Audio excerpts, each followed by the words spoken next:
በስመ አብ ወወልድ ወመንፈስ ቅዱስ አሐዱ አምላክ አሜን። ሰላም እግዚአብሔር ይብዛልኩም። ናይ ዘረደር ምን ተከታተልቲ ከመይ ሓደርኩም ተባረክ ተቀደሰ ወርሓዊ በዓል ናይ መዲና ዓለም ቦና ተባረክ አውደ ዓመት ትግበረልና ተባረክ ተቀደሰ ቀዳሚት ይግበረልና አሜን። ሎሚ ከም ፍቃድ አምላክ ጥበብ እያስወድ ስራኹ ምዕራፍ 26 ሒዘ መፅእ ኣለኹ። ክትሳልኩም ኣይፈለኒ ጥበብ እያስወድ ስራኹ ምዕራፍ 26 ሕያወይቲ ሰበይቲ ዘለቲ ሰብኣይ ተዓወይቲ መዋዕሉ ሕያወይቲ እፅፊ ክኸውን እዩ። እምንቲ ሰበይቲ ንሰብኣያ ሓጎስ እያ ምሉእ ዕድሚኡ ከዓ ብሰላም ክነብር እዩ። ሕያወይቲ ሰበይቲ እግዚኣብሔርን ዝፈርሕ ሰብ ካብ ዝወሃብ በረከት እታ ዝዓበየት በረከት እያ። ሃፍታም ይኹን ድኻ ሕጉስ እዩ ኩሉ ሳዕ ድማ ገፁ ብሩህ እዩ። ዘፍርሐኒ ኣርባዕተ ነገራት ኣለዋ ብፍላይ ነታ ራብዐይቲ ክሓስባ ከለኹ ሰውነተይ ይርዕድ። ንሳተን ድማ ኣብ ከተማ ተዘርግሓ ክፉእ ሕሜታ ዕግርግር ዘለዎ እኩብ ህዝቢ ኣብ ሓሶት ተመሰረተ ክሲ እዚአን ኩላተን ካብ ሞት ዝከፍኣ ሰበይቲ ብካልእ ሰበይቲ ክትቀንእ ከላ ግን ጓሂ ልብን ሓዘንን እያ ብመልሓስ እናተጋረፈት ከዓ ኩሉ ከም ዝፈልጣ ትገብሮ። ሕስምቲ ሰበይቲ ክሳድ ብዕራይ ከም ዝመለጠርዑት እያ። ካብ ንዓዓ ምምላስ ዕንቅርቢት ምምላክ ይቀልል። ሰክራም ሰበይቲ ምክንያት ቁጥዓ እያ። ንሳ ነውሪ ዘይከስተት ሰበይቲ እያ። ዘማዊት ሰበይቲ ዘማዊ ብዝኾነ ዓይኒ ትፍለጥ እወ ብቅርንብ ኣዒንታ እያ ትፍለጥ። ክሳዳ ዘትረረት ጓል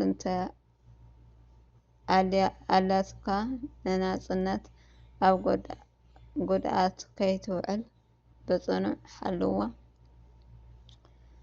ደፍረት ኣዕንቲ እየን ዘለዋ እሞ ሓልዋ ብተግባራታ ተስፋ እንተቁረፀትካ ድማ ኣይግረንካ።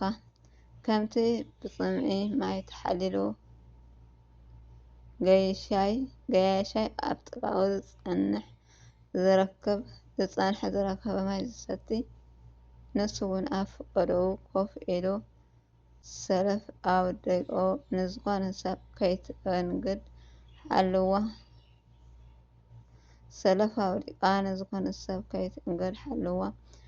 መጎስ ዝመልኣ ሰበይቲ ሓጎስ ሰብኣይ እያ። ውሕልልንኣ ድማ ንሰብነት ሰብኣይ የረስርስ። እዳቤ ዘለዋ ሰበይቲ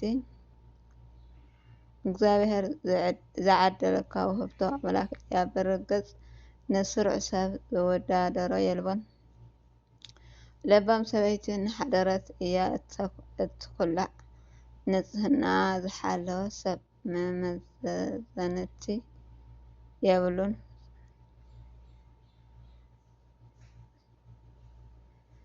ፅባቐ ናይቲ ግቡእ ኣብ ዝተነበበ ቤት እትነብር ለባም ሰበይቲ ከምታ ኣብ እምባ እግዚኣብሔር ዝበረቀት ፀሓይ ድምቅቲ እያ። ፅባቐ ገፅን ማራኪ ትርኢትን ከምቲ ኣብ ቤተ መቅደስ ዘሎ ብርሃን ቋንቋ እንዳተፈታዊ እዩ። ልክዕ ምስ ተኣምኖ ልባ ፅባቐ ቅርፂ እግሪ ኮራኩረአን ከምቲ ኣብ ብሩር ዝተመስረተ ዓንዲ ወርቂ እዩ። ወዲ ንጉብዝና ንእስነትካ ብጥዕና ሓሉ ንሓይልካ ድማ ንባዕዳይ ትሃቦ። ኣብ ኩላ ቦታ ፍርዮም ግራት ድለ ካብቲ ፅቡቅ ማዕከንካ ድማ ናይ ገፅ ርእስካ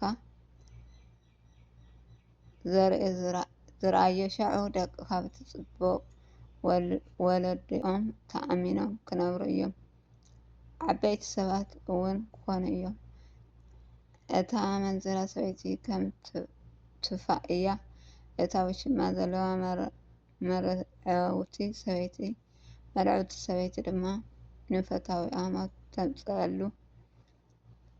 መፍረስ ሕግን ዝኾነ ሰብ መንፈስ እግዚአብሔር ዘይብሉ ሰበይቲ ትወሃቦ። ፍርሃት እግዚአብሔር ዘለዎ ሰብ ግን መንፈሳዊ ሰበይቲ ትወሃቦ።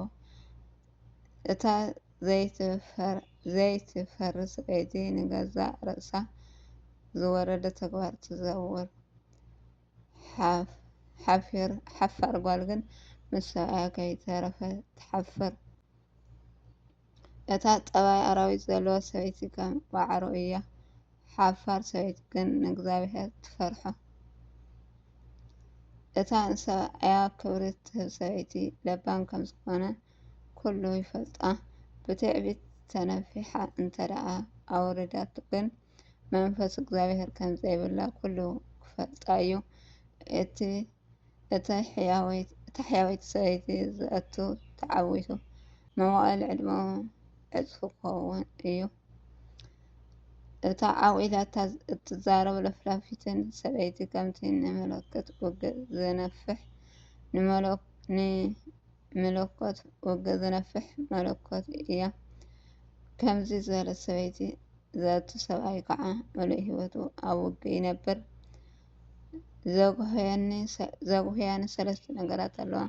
እታ ሳልሰይቲ ብፍላይ ከም ዝቁጣዕ ትገብረኒ።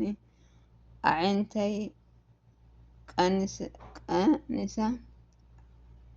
ዓቐይተይ ቀኒሰ ድካ ዝኾነ ለባማት ሰባት ከንሶም ዘክብሮም ዘይብሎም ጻድቕ ሰብ ከንሱ ናብ ክፍኣት ዝምለስ። እዚ ከምዚ ዝበለ ሰብ እግዚአብሔር ብሞት ክቀፅዖ እዩ። ነጋዳይ ሰብ ካብ ጌጋ ክሕሎ ማለት ዘበት እዩ።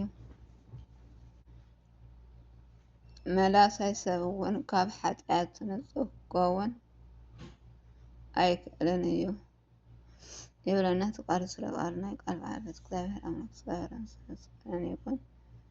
ዝነጠን ዝጎደለን ብኣፍቲ ኮይኑ ይብላ እግዚአብሔር መለዩ ሰልጥ ዘብልዕሉ ወለወላድ ይገብሩ መስቀል ክቡር ኣሜን። ሼር ሳብስክራይብ ላይክ እናገበርኩም ኣተባብዕና ክብራት ኣሕዋተይ ተጋገይኩ ኣርምን ካብዚ ንላዕሊ ከዓ ናይ ጽቡቕ ገይረ ከንብቦ ምትብባዕኩም ኣይፈለየኒ።